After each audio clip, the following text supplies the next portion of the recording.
Hello and welcome back to the Embracing Your Powers podcast. I am super excited about today's episode. I want to talk about how the people you are surrounding yourself with affects you. And not only how it affects you, but how it shows you some of your deep-rooted beliefs, things you may not even know that you have. You may have heard the saying that you are the collection of the 5 people that you surround yourself with the most. Meaning like you are the most similar, you're going to see most stuff reflected back to you about the 5 people that you keep closest into your life. And I would actually go as far as to say the 6 people that you keep in your life, because the one person that you cannot escape, no matter what, is yourself. And you are going to be one of your biggest influences on yourself, the way you talk to yourself, the way you think about yourself, the way you carry yourself, all of those things. So I would even go as far as to say you are the collection of the 6 people you spend the most time around, because you are never going to spend more time around someone than you spend with yourself. But when you really start to wake up and pay attention to the things that you believe, your deeper beliefs about money, self-limiting beliefs, the way that you just see the world and think about things, you start to realize how true that saying is. I was reading a book, You Are a Badass at Making Money, and she was talking a bit about this, that if you have bad money beliefs, you think money is the root of all evil, you're broke, and you're talking about how broke you are to your broke friends, you're gonna still have those bad money mindsets. And if you take a look at your closest friend's income and you get the median of that, you're likely to be around that range. And that really opened my eyes a bit and got me to pay attention to the people that I was around the most and what they were talking about money in general for this example, because that was what the book was about, but even just things in general.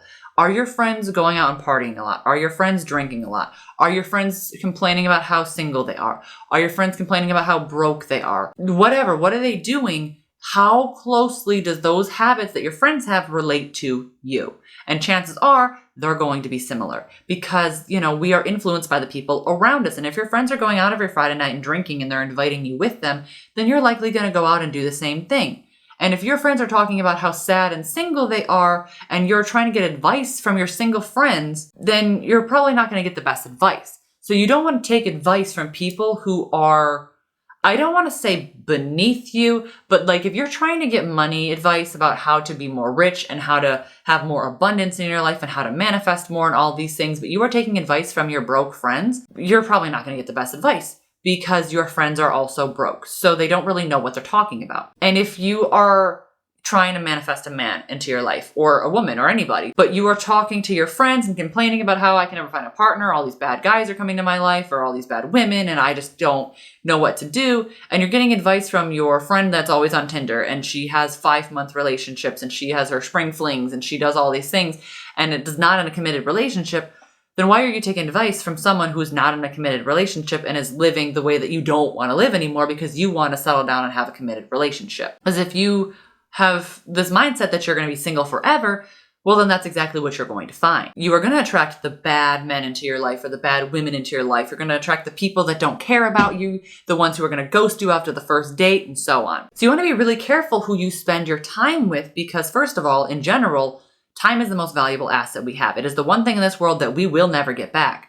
So if you are around these people who have these bad mindsets, they're smoking and they're drinking, they're doing these things that you don't want to do anymore. And I'm not saying smoking and drinking is bad, but like if that's not the life that you want to live anymore, you don't want to do the partying life, you don't want to do the depressed life, you don't want to do that anymore. If you keep surrounding yourself with those people, then you're going to keep getting the same results that you were getting before, because we are influenced by those people. So you want to get around people that are ahead of you. You want to get people who are in places that you want to be. If you want to be the successful business owner, and I know that you do, then you want to get around other successful bloggers, YouTubers, business owners, and things like that. And you might not have those people in your life. I know that I don't in my real life. I don't have people who are business owners and they're kicking ass. So what you can do instead in that scenario is find people online. You can listen to podcasts with people that are talking about the things that you want to learn. You can join virtual meet and greet events, or just like virtual events and do conferences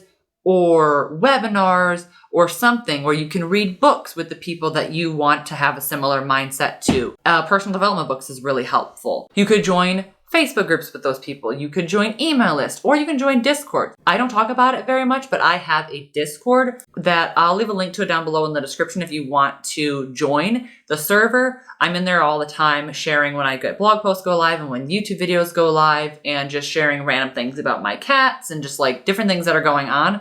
And I knew that I wanted to get around people that were similar to me. And I wanted to create a community for that because I was aware that I didn't have anybody in my life that was having the same mindset and was trying to do the same things that I was doing. So I wanted to A, get around those people myself, and B, help other people find people online that they could get around to be successful and find business owners that were in their same mindset and all these things. So I created a Discord server. There's a lot of different things that you can do in order to get around those people if you don't already have them in your life. Because who you are around is so important. It's such a huge influence on you. You want to be careful with that. And then you'll start to notice once you get into this mindset, you'll start to notice how the things you feel and believe, your subconscious thoughts that you may or may not know that you have, they are being reflected back to you in your reality. Because our perception of reality is based off of how we think. You could go through the same exact situation with someone and come out with two totally different things because of how you were raised, your subconscious beliefs, your beliefs now, things that you want to do. Everyone has a different experience in this life. So our perception of the world is always going to be reflected back to us because one of the things that our brain tries to do is it tries to look for proof. Whatever you tell your brain or whatever you think, you are going to have reflected back to you. If you think that there are no good men left, you are going to find all the men that are no good. If you think that you can't run this business and you can't have a successful blog, then your brain is going to look for proof of that. And that is why the thoughts that we think are so freaking important. Because if we start to think, well, maybe I can run a successful business. If you start to believe that and you tell yourself that and you give yourself the affirmations and the love and you put in the work, you are going to start to look for proof that you can do this.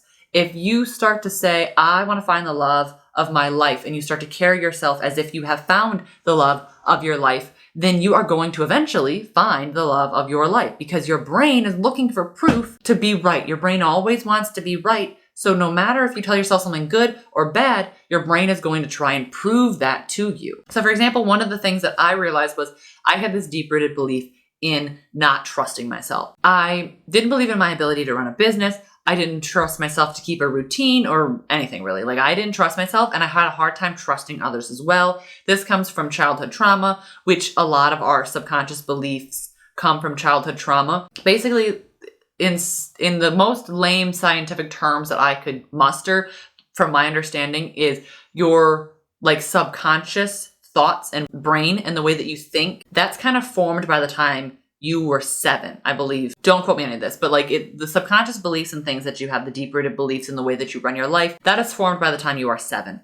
So if you are around these great people, then you are going to have great subconscious beliefs. But if you're around not so great people, parents and all these other influential things, then you're going to have not great subconscious beliefs that you're going to have to eventually work through when you're older and you realize that that is actually a thing.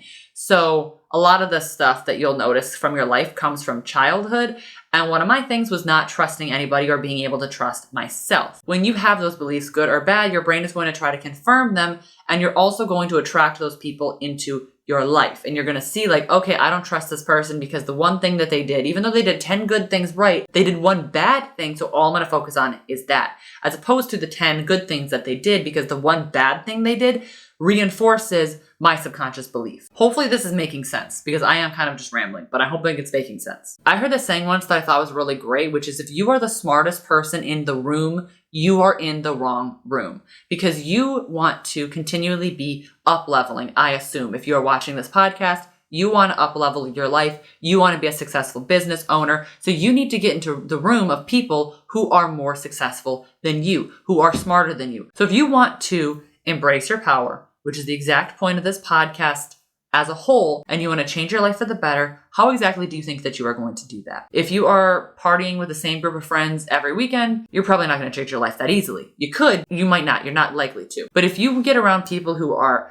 into clean eating, they're talking business, they're talking goals, and they're talking about their bright future instead, they're doing coffee dates so that they can talk about all of their business ideas and they're successful. If that's where you want to go, if that's the lifestyle that you want to live, then that is what you need to find. If you put yourself around women or just people in general that inspire you, then you are going to be inspired to do those things. For example, you can find inspiration in a bunch of different places. I just went to a concert last night and I always find concerts and things and going out of the house inspiring. Even just I went to a museum and just looked around at a bunch of the stuff. Being a creative person, when you go to creative outlets like that, I find that that's super inspiring to me because the singer, his name was Luke Combs, if you're curious, it was a country concert. Amazing, by the way. Absolutely loved it. I was actually listening to his opener talk as well, Lainey Wilson, another country singer, and she said that she was 9. Her mom was taking her on a road trip from this place to this place. I don't remember where it was. It was one of the Georgia, Kentucky states like that.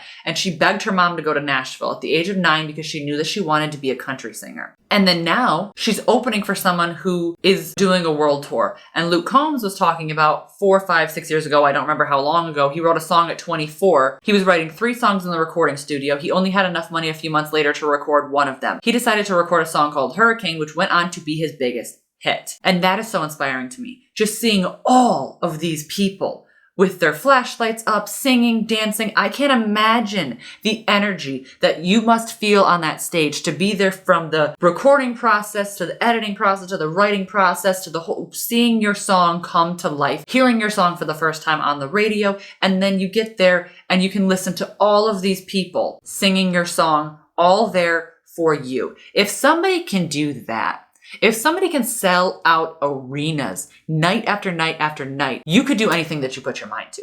I fully believe that whatever you put your mind to, whatever you focus on, whatever you manifest, you can do that. And so if you get into even environments that don't necessarily correlate to your business, and you can look at that and go, this is so inspiring. This concert, someone knew by the age of 9 that they wanted to be a country singer, and they put in the work to become a country singer, and now they're selling out stadiums. Mind-boggling. I don't know if anybody's as excited about that as I am, but that's so exciting. Like, I cannot imagine how cool that must be to be on stage listening to everybody sing your song. And for me, that's really cool because I hear these songs multiple times a day on the radio. If you don't know me, I pretty much only listen to country music.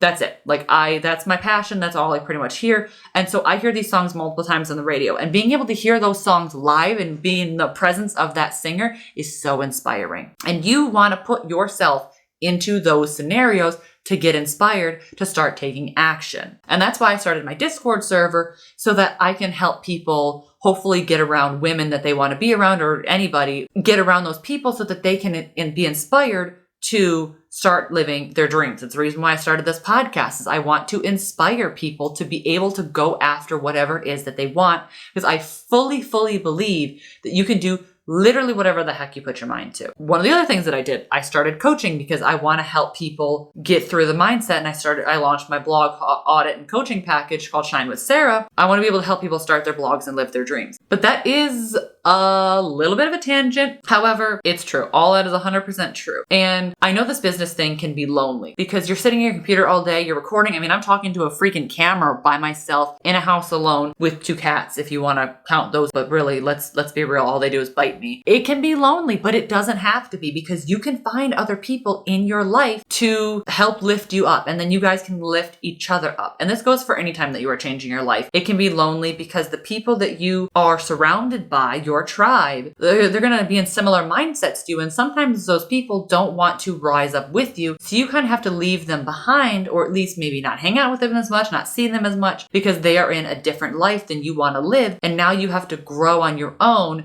and hopefully find other people that you can be around. But sometimes that in-between process of the growing, where you're still hanging out with these people and you haven't found your other tribe yet, that process can be lonely, but it doesn't have to be if you can find people online. And that's the good thing about online, is there are so many people and there's so many different personalities and things online that you can find your tribe a little bit quicker, hopefully. And then hopefully at some point you can find real life. Once you start changing the way that you think and you start updating your beliefs and you start healing yourself, you'll start to notice the bullshit that's around you. And sometimes you realize, okay, I don't want to live that way anymore. I'm ready for a change. And then that is when you need to make that change, no matter how hard it is, because you were meant to live the best version of your own life. You are meant to be a better version of yourself. And that's not to say that you're broken, because you are perfect the way that you are. But there is always things that we can improve about ourselves. And we don't need to be freaking out about it and be like, oh my God, I have all these things wrong with me. How am I ever going to fix all these mindsets that I have? You should be excited to make those changes, because you're like, yes, I'm up leveling. I'm starting to become the best version of myself. I can't wait to see all the things that I accomplish. You don't want to focus on the negative. You want to focus on the positive. The things around you, they were so normal to you that you didn't even notice them. And that's okay. But you're going to start to notice these things. The way that you talk changes, the way that you think changes. Because if you're trying to fix your negative money mindsets, you're not going to be talking about how broke you are all the time. You're going to be talking about how much abundance you have. If you want to grow your business, you're not going to be talking about all the bad things that happen in your business. You want to be talking about all the exciting opportunities coming up. And you're likely going to be noticing all these things that you never noticed before, the way that your family talks or the way that your friends talk. You didn't notice before that you're like, I don't agree with any of the stuff that you just said, even though I used to. And that's totally okay because you are changing and you are growing and you are allowed to do that. Once you start to wake up, you will notice how you are living and that you don't want to live that way anymore. So when you change your tribe, you change your life. For me personally, everything started to change when I started to change my mindset because of how important mindset actually is to just the rest of our lives. Your mindset is so powerful. And getting around people that think or act the way that you do or the way that you want to act is so powerful as well because you're going to start to pick up those habits and those mindsets that they have as well. It's going to bring you closer to the person that you want to be. I think that's all that I have to say. This podcast was really rambly and there's a little bit of a tangent. I hope you guys enjoyed it anyway. I hope you got some things out of it. I love you. Go kick some ass. And I will see you guys in the next episode. Bye.